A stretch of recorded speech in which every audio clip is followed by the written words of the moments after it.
Welcome to this week's Fighting Scots Sports Report. I am Tyler Trumbauer. The women's lacrosse team wrapped up its 2015 campaign by hosting Gannon on Wednesday.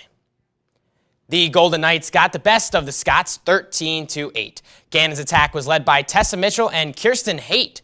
Boro's Sydney Risco and Rachel Olson each netted hat tricks in the loss. That concludes this season for the Scots. The men's tennis team headed east to Bloomsburg to compete at the 2015 PSAC Men's Tennis Championships. The Scots defeated Westchester 5-0 in the semifinal on Friday.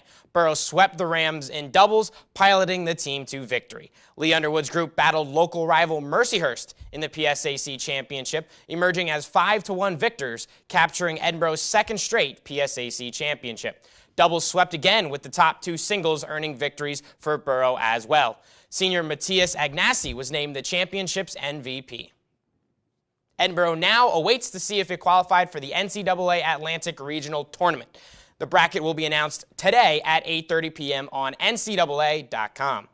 The track and field squad concluded its 2015 regular season in Hillsdale, Michigan at the Hillsdale College Relays. Allison Gibbons registered the best finish for the women's team, taking second in the 800-meter run. Also, Emma Sullivan finished fourth in the 5,000-meter run.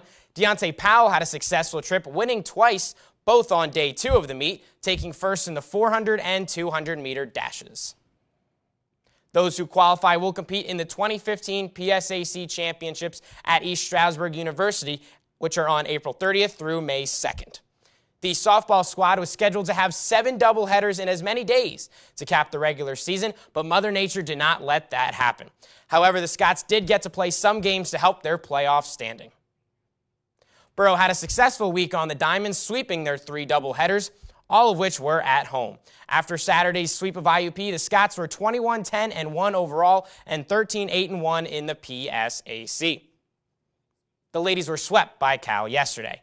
They are slated to face IUP today to wrap up its regular season and hopefully qualify for the PSAC playoffs.